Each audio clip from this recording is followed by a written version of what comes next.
oh, it is not there, all that kind of stuff. It almost doesn't matter to us.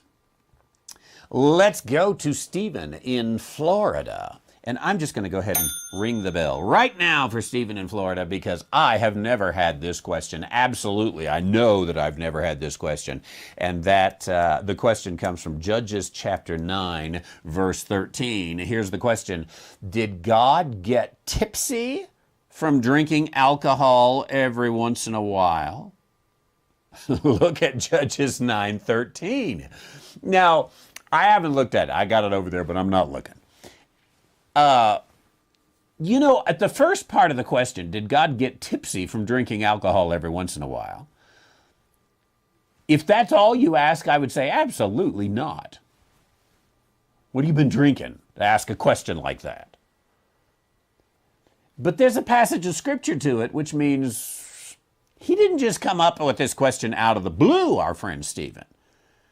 There's got to be something going on here, so let's just check it out. Judges 9:13.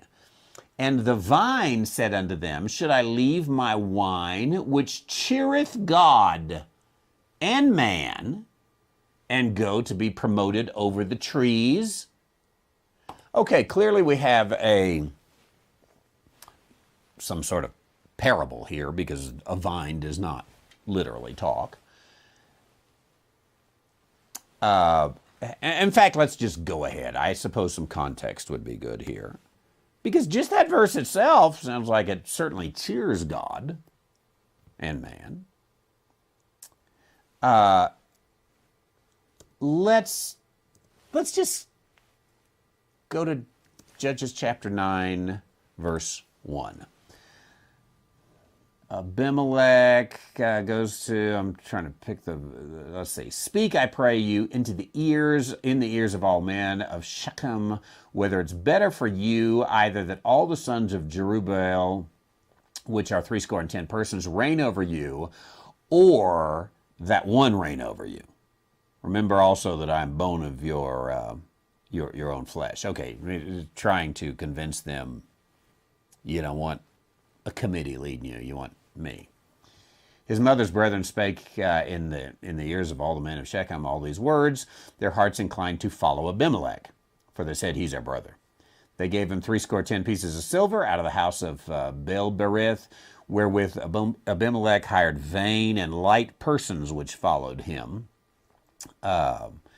It's always good to have a good vice president and a good cabinet.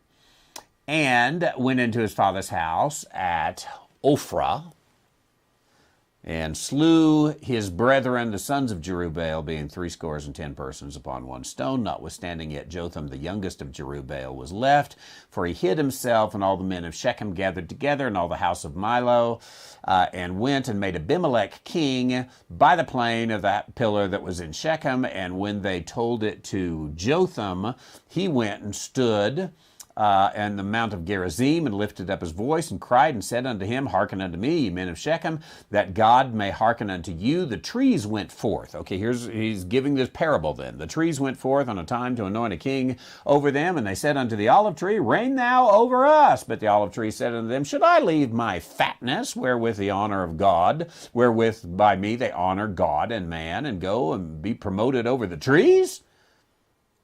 Okay, my fatness is the oil. Oil is used, to honor God and man. And should I leave that to go be president? The trees said to the fig tree, come thou, reign over us. But the fig tree said unto them, shall I forsake my sweetness and my good fruit to go be promoted promoted over the trees?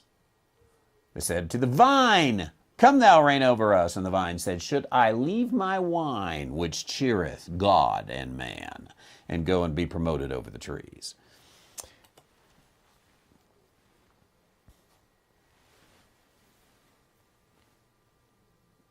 So,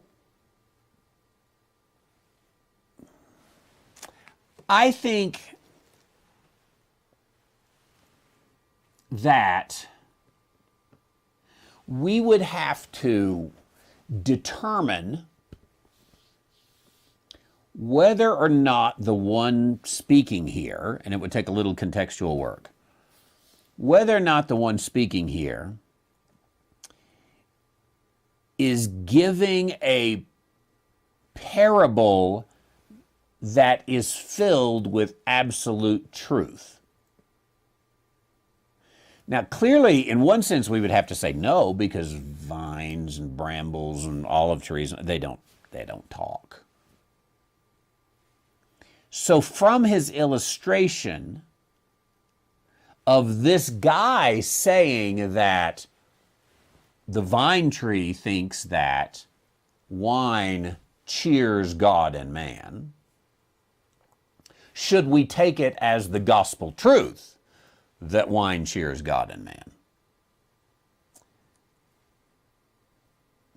I think probably we would, when you look at it that way, we would probably say, nah, this is a parable. Let's go with a parable. And we've talked before about how you interpret a type, a parable, and an illustration differently.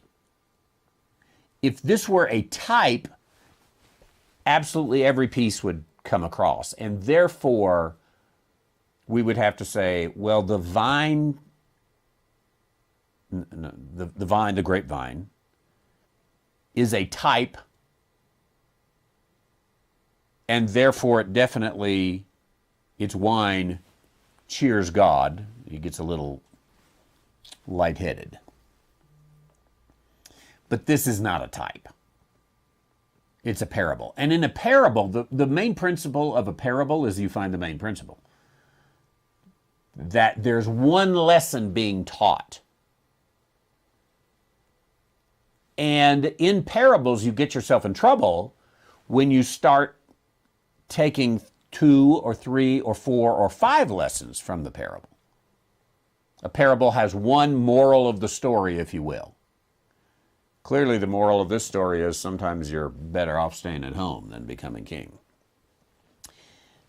So, did God get tipsy from drinking alcohol once in a while? I would say no. It would be interesting to dig down on that a little bit. Does God drink at all? I'm not even talking about alcohol. Does God drink water? Does God, swallow? If we're talking about God the Father, well, God is spirit, no man has seen him. But we also know that we're made in the image of God, and we've got swallowing capabilities and, the digestive system that does its work with water, and this is what we need. And we've got to have liquids in them, and that you can take wine, and it will cheer God and man. And that obviously God made good things to eat for man created in his image. So that gets into a philosophical discussion that probably we could never answer. Does God eat? Does God drink? Because then you get into weird philosophical things like, does God go to the bathroom? I don't think we'll go there. How's that? The other thing that you would have to agree, or you would have to look into here, is the word Elohim isn't as cut and dried as we think it is. Even if you just do a word search on it, sometimes it's translated, for example, judges, people who judge over you. That's not God. So could it be used in that sense? Probably not. I think it's used in a parable sense, and it's used here to refer really more to the overall message here that is somewhat saying, I'm in good soil right now. I think I'll just stay here. There's no need for me to ruin all this. I'm providing some good things. I'm doing some decent things. I think I'll just stay right here.